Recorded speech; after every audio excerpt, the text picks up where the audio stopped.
ভাঙ্গা থানার ওসি ও গাজীপুর কোনাবাড়ী থানার সাবেক ওসি মোহাম্মদ শফিকুল ইসলাম সহ 4 পুলিশকে গ্রেফতার করা হয়েছে। মানবতা বিরোধী অপরাধের মামলা সহ গত বছরের 5 আগস্ট গাজীপুরের কোনাবাড়ীতে কলেজ ছাত্র মোহাম্মদ হৃদয় হত্যা মামলায় আসামি ছিলেন তারা।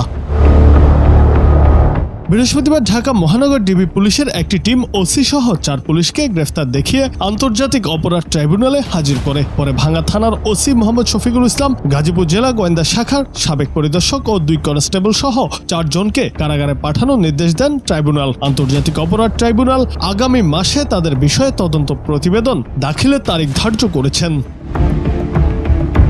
কারাগারে পাঠানো পুলিশ সদস্যরা হলেন বর্তমানে ভাঙ্গা থানার ওসি ও সাবেক গাজীপুরের কোনাবাড়ী থানার সাবেক ওসি মোহাম্মদ শফিকুল ইসলাম, গাজীপুর জেলা গোয়েন্দা শাখার সাবেক পরিদর্শক এম আশরাফুদ্দিন, কনস্টেবল ফাহিম হাসান ও কনস্টেবল মাহমুদুল হাসান সজীব। বিভিন্ন সূত্রে জানা যায়, গত বছরের 5 আগস্ট বৈষম্য বিরোধী ছাত্র আন্দোলনের সময় গাজীপুরের কোনাবাড়ীতে কলেজ ছাত্র মোহাম্মদ হৃদয়কে হত্যা করা হয়। ওই মামলায় ভাঙ্গা থানার ওসি সহ 4 পুলিশ সদস্যকে আসামি করা হয়েছে।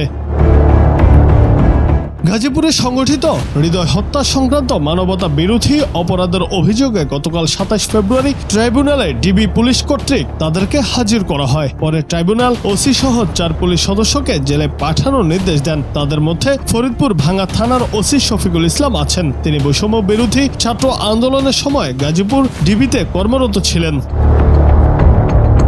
বর্তমানে ভাঙ্গা থানার ওসি শফিকুল ইসলামকে ক্লোজ করা হয়েছে। ঢাকা কেন্দ্রীয় কারাগারে রয়েছেন তিনি। জুনায়েদ আহমেদ, বাংলা টিভি।